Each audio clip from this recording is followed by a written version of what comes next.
Hello friend, मेरा नाम आसिफ। फिर से मेरे इस यूट्यूब चैनल पर आपका स्वागत है।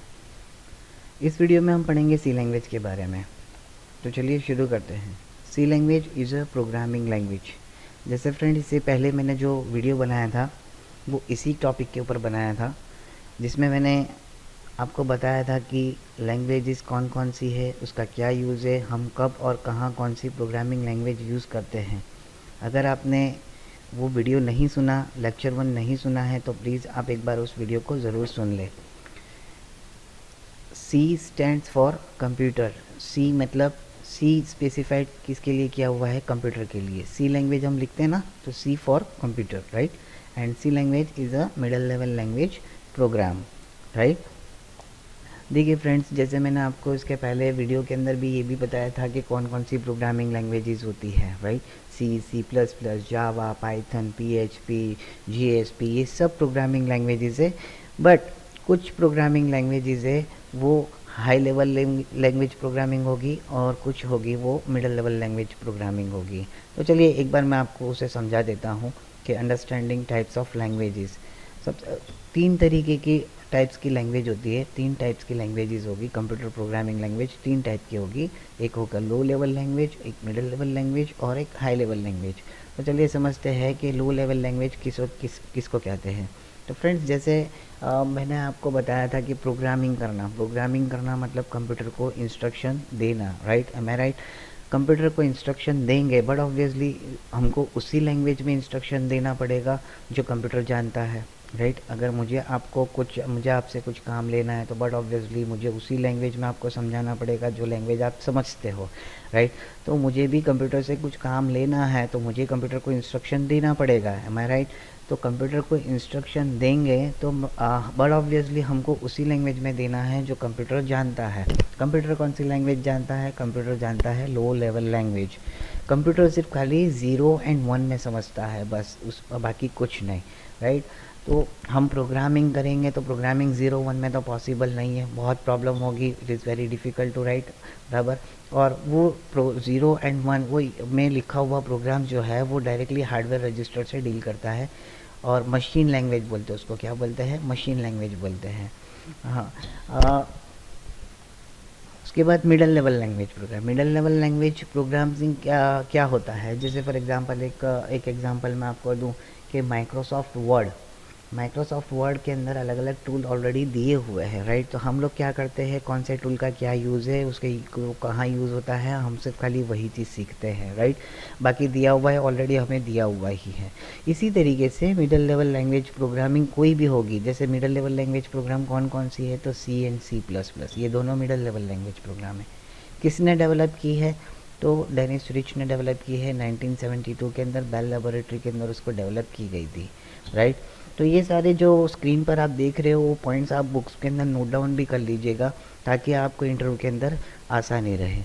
अच्छा, मैं कहाँ था? मैं मिडिल लेवल लैंग्वेजेस प्रोग्रामिंग। तो यहाँ पे डेनिस रिच ने जो सी लैंग्वेज को डेवलप किया है, बनाया है, राइट। तो डेनिस रिच ने क्या किया है, तो इसके अंदर ऑलरेडी प्री डिफाइंड फंक्शंस बना के रखे हुए हैं। हमको सिर्फ खाली क्या करना है, अलग अलग लाइब्रेरीज बनाई हैं, लाइब्रेरीज के अंदर अलग अलग फंक्शंस हैं स्टोर किए हुए हैं, ऑलरेडी प्री डिफाइंड उसको बोलते हैं। प्री डिफाइंड बोले तो पहले से ऑलरेडी फंक्शंस है, राइट। जैसे वर्ड के अंदर, माइक्रोसॉफ्ट वर्ड के अंदर सारे टूल अवेलेबल है, जस्ट वी हैव टू, हमको क्या करना है, हमको यूज़ करना, क्या हमको ये समझना है कि उसका क्या यूज़ है, उसे कहाँ यूज़ करेंगे, कैसे यूज़ करेंगे। इसी तरीके से डेनिस रिच ने भी लाइब्रेरीज अलग अलग बनाई हुई है, like standard library, console library, string library, max library.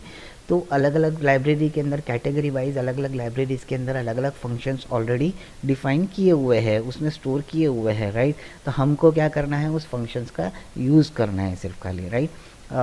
ये हमको ये पता होना चाहिए कि कौन सा फंक्शंस का क्या यूज़ है और वो कौन सी लाइब्रेरी के अंदर है, उसे एक्सेस करके उसे यूज़ करना है, राइट। उसको बोलते हैं मिडल लेवल लैंग्वेजेस प्रोग्राम। और वो ईजी भी रहता है, समझने के लिए भी ईजी होता है, और लिखने में भी आपको प्रॉब्लम्स नहीं होती हैं। इसको बोलते हैं मिडिल लेवल लैंग्वेज प्रोग्राम। और हाई लेवल लैंग्वेज प्रोग्राम्स किसको बोलते हैं? High level language programs just like middle level language programs, but हाँ, जो फंक्शंस जो है वो हाई लेवल लैंग्वेज के अंदर होंगे। हाई लेवल लैंग्वेज के अंदर सारे फंक्शंस अवेलेबल होंगे, जो मिडिल लेवल लैंग्वेज के अंदर कुछ फंक्शंस नहीं होंगे, राइट। बट हाँ, सी और सी प्लस प्लस के अंदर इतने फंक्शंस तो है ही जितने हमको ज़रूरत है।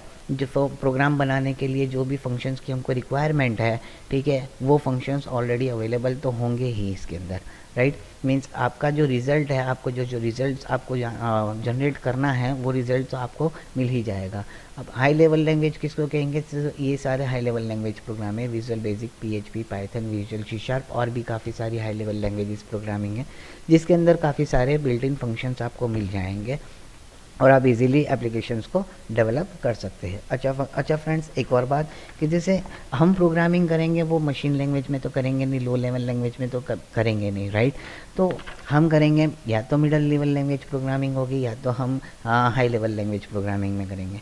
अच्छा, मैंने आपको थोड़ी देर पहले बताया कि कंप्यूटर जानता है low level language programs, right. Computer कौन सी लैंग्वेज जानता है? Low level language.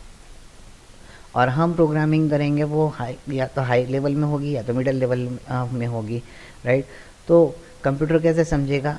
तो फ्रेंड्स, C++ में आप कोई भी प्रोग्राम बनाते हो और उसे रन करोगे तो बैकएंड के अंदर एक कंपाइलर होगा। कंपाइलर का काम क्या होगा? कंपाइलर क्या है? तो कंपाइलर एक प्रोग्राम है जो क्या करता है, हमने जितने भी स्टेटमेंट, जितने भी लाइन ऑफ कोड हमने लिखा हुआ है, उस लाइन ऑफ कोड को लो लेवल लैंग्वेज, मशीन लैंग्वेज के अंदर कन्वर्ट करके कंप्यूटर को समझाता है, राइट। जो कंप्यूटर समझता है, कंप्यूटर कौन सी लैंग्वेज समझता है? मशीन लैंग्वेज समझता है। तो हमारा जो भी मिडिल लेवल लैंग्वेज में प्रोग्राम लिखा हुआ है उसे कन्वर्ट करेगा, कौन करेगा? कंपाइलर कन्वर्ट करेगा और मशीन लैंग्वेज में कन्वर्ट करेगा और फिर उसके बाद हमको आउटपुट उसका मिलेगा।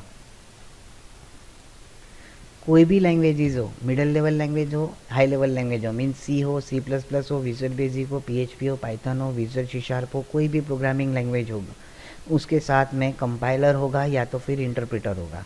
अब ये आप के दिमाग में क्वेश्चन अराइज हुआ होगा कि भाई इंटरप्रेटर क्या होता है। तो कंपाइलर और इंटरप्रेटर के बीच में मैं डिफरेंस बताकर ख़त्म करता हूँ।